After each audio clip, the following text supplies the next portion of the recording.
So you paid your car off. Congratulations. This is Courtney here today to talk to you about what to do when you pay your car off. That is so exciting, and I know how it feels. I paid my car off about 5 years ago, my last car payment ever, and it felt so good, and I haven't had one since. So I had a friend tell me that they recently paid their car off and they're now not sure what to do. So here is what I would suggest. First of all, go celebrate.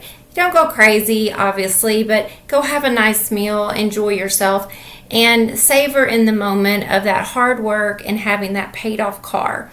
The next thing I would recommend to do, I'm going to give you a few ideas, is to make sure that you have a fully funded emergency fund. And one strategy I have used over the years is to do all of these things in smaller proportion. So a fully funded emergency fund depends on the person, but you want to start with at least 1 month of income, ideally 3 to 6 or up to a year, depending on your comfort level. I was, started lower and then built up as I became more financially independent. And so make sure that you have a fully funded emergency fund. Number 2 is if you have any debt, start putting that money on the debt. Now, if you're a Dave Ramsey follower, you're going to see that these don't exactly align with Dave specifically, because he would say to you, yes, have an emergency fund, then focus all of that money from that car payment onto your debt. But I would also encourage you to start saving for another vehicle. You may not need one for a while, but let's say that you have a credit card or a student loan. Maybe you have everything but the student loan paid off. You're still going to probably have car repairs or things like that. Do you think you can drive this car for so many more years? If you think that you can, you might not want to save for another vehicle. But I would at the very least start a small fund to start saving towards another vehicle.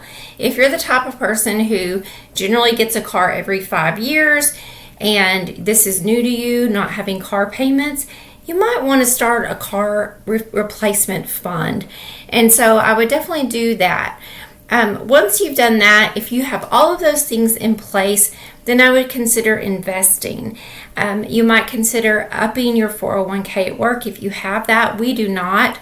Once we got out of car loan debt, we upped our emergency, did exactly what I'm telling you. We didn't have any other debt.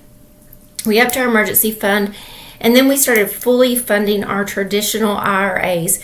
We use a company called Vanguard, and we use index funds. We do not use a broker, meaning that you just call them up, you tell them what you're trying to do, and they'll help you open an account. And that is tax deferred. The maximum amount, if you're over 50, is $7,000 a year. So we put $7,000 a year in there. It's $583 and change a month, which is about the average car payment. And that just builds up over time. So I'd highly recommend doing that. So those are 4 things that you can do: emergency fund, debt repayment, save for another car, and invest. I hope this has been helpful to you.